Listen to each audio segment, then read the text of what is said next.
حضور سید عالم صلی اللہ تعالیٰ علیہ وآلہ وسلم کی ولادت سے کچھ عرصے پہلے ایک نہایت عجیب و عبرت ناک واقعہ پیش آیا، جسے تاریخ میں واقعہ اصحاب فیل کے نام سے یاد کیا جاتا ہے۔ یہ واقعہ یمن کے ایک بادشاہ ابرہہ سے منسوب ہے، جو حبشہ کا گورنر تھا۔ ابرہہ ایک مغرور اور ضدی بادشاہ تھا، جسے عربوں کا مکہ مکرمہ جا کر کعبے کا طواف کرنا پسند نہیں تھا۔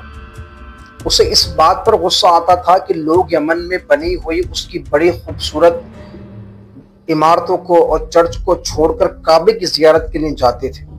اس نے سوچا کہ کیوں نہ ایسی چال چلی جائے کہ لوگ کعبے کے بجائے اس کے بنائی ہوئی عمارتوں کی زیارت کے لیے چلے جائیں۔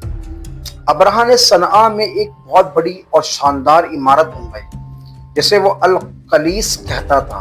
یہ عمارت اتنی عالی شان تھی کہ اس کی دیواریں رنگین سنگ مرمر سے بنائی گئیں، چھت سونے اور چاندی سے مزین کی گئی، اور فرش اتنا صاف و چمکدار کہ اس پر سورج کی شعاعیں اس کو چمکا دیا کرتی تھی۔ اس کا ارادہ تھا کہ عرب قبائل کو مجبور کرے کہ وہ کعبے کے بجائے اس کی عمارت کا طواف کرے، معاذ اللہ۔ لیکن عربوں کے لیے کعبہ ایک مقدس اور قدیم عبادت گاہ تھی، جو حضرت ابراہیم علیہ السلام اور حضرت اسماعیل علیہ السلام نے بنائی تھی۔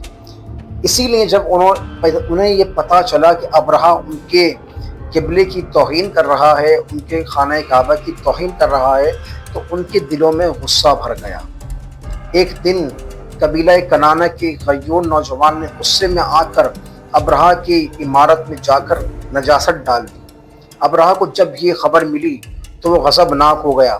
اس نے قسم کھائی کہ وہ مکے پر معاذ اللہ حملہ کرے گا اور کعبے کو زمین کے برابر کر دے گا، استغفر اللہ، معاذ اللہ، یعنی کعبے کو گرا دے گا، معاذ اللہ۔ اس نے اپنی فوج تیار کی جس میں ہزاروں سپاہی تھے، نیز وہ حبشہ سے ہاتھی بھی لایا۔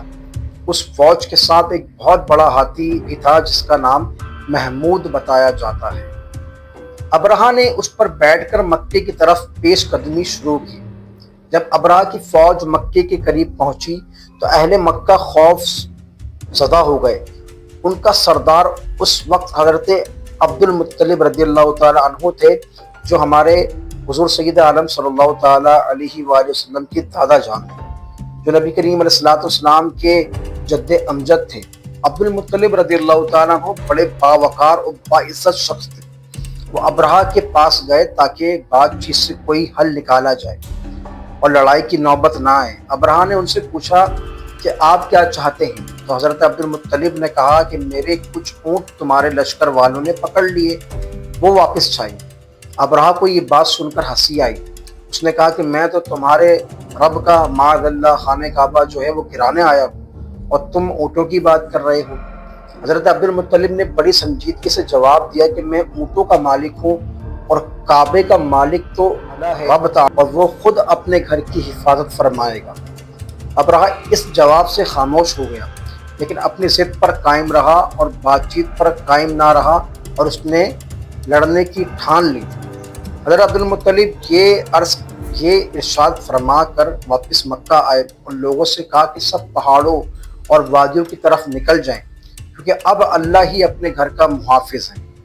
ابرہہ نے صبح کے وقت اپنے لشکر کو مکے کی طرف بڑھنے کا حکم دیا، مگر جیسے ہی ہاتھیوں کو آگے بڑھایا گیا تو وہ رک گئے، کیونکہ ہاتھی اللہ تعالیٰ کی مخلوق ہیں، اور جب انہیں دوسری سمت موڑا گیا تو وہ دوڑنے لگے، لیکن مکہ کی طرف آنے سے ہاتھیوں نے انکار کر دیا۔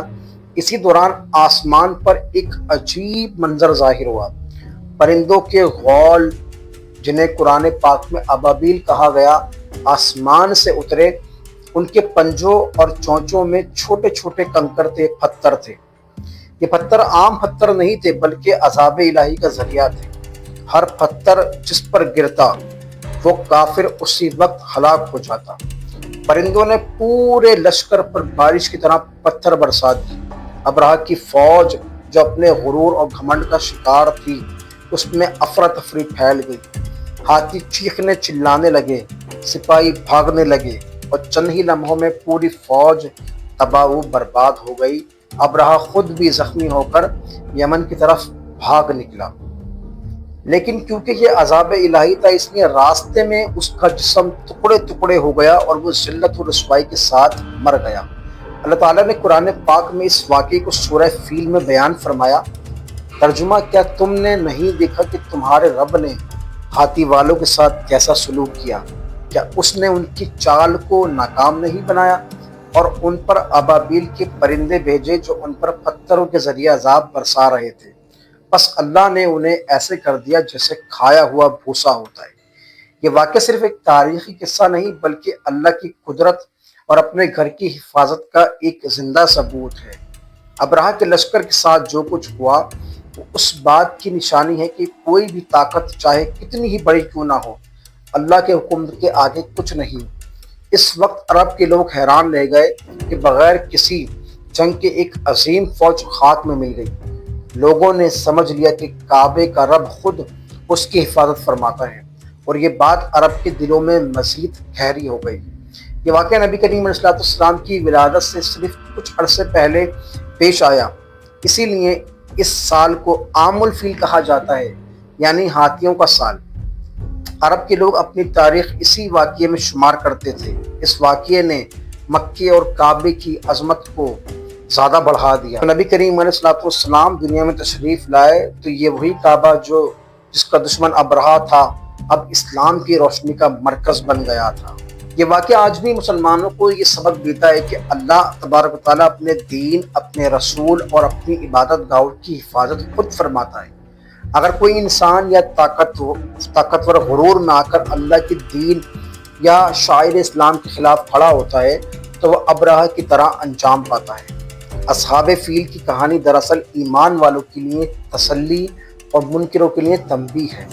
اللہ تعالیٰ نے جس طرح اس دنیا میں اپنے گھر کی حفاظت فرمائی، اسی طرح وہ آج بھی اپنے دین اور اپنے ماننے والوں کی حفاظت فرماتا ہے۔